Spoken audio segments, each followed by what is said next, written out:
ចាដើម្បីសម្គាល់ឲ្យដឹងថាតើកូនយើងមានជំងឺគ្រុនឈាមឬមួយក៏គ្រាន់តែជាការរលាកបំពង់កជាទូទៅនៅតែតម្រូវឲ្យធ្វើតេស្តឈាម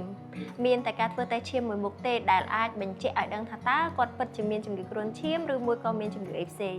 ក៏ប៉ុន្តែទន្ទឹមនឹងហ្នឹងក៏អាចមានរោគសញ្ញាមួយចំនួនដែលឲ្យយើងកត់សម្គាល់បានដែរដោយក្នុងនោះជំងឺគ្រុនឈាមគឺធ្វើឲ្យកុមារមានការក្តៅខ្លួនខ្លាំងដែលការក្តៅខ្លួននោះថ្នាំបញ្ចុះកម្ដៅមិនសូវជាជួយបានច្រើនទេភាគច្រើនគឺក្តៅខ្លាំងហើយក្តៅជាប់តែម្ដងគាត់មានអាការៈបន្ទាប់បន្សំផ្សេងៗទៀតឧទាហរណ៍ដូចជាឈឺក្បាលឈឺសាច់ដុំឈឺតាមសន្លាក់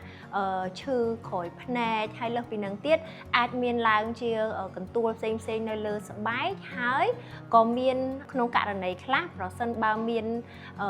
ភាពធ្ងន់ធ្ងរអាចបណ្ដាលឲ្យមានការហូរឈាមតាមច្រមុះឬមួយក៏តាមចាញធ្មេញហើយបើតាក់ទងជាមួយនឹងរលាកបំពង់កវិញគឺមានសញ្ញាក្តៅខ្លួនដូចគ្នា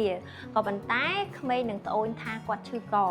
បើជាទារកតូចវិញគឺគាត់ពិបាកបើពិបាកនៅក្នុងការលេបអាហារគាត់មានការហូរទឹកមាត់អីអញ្ចឹងទៅហើយมันមានទេនៅក្នុងការដែលក្អកឬមួយក៏ហៀសបោអញ្ចឹងទាំងពីរនេះគឺជាភាពខុសគ្នារវាងជំងឺគ្រុនឈាមជាមួយនឹងអាការៈរលាកបំពង់កដែលលោកប៉ាអ្នកម៉ាក់អាចកត់សម្គាល់បាន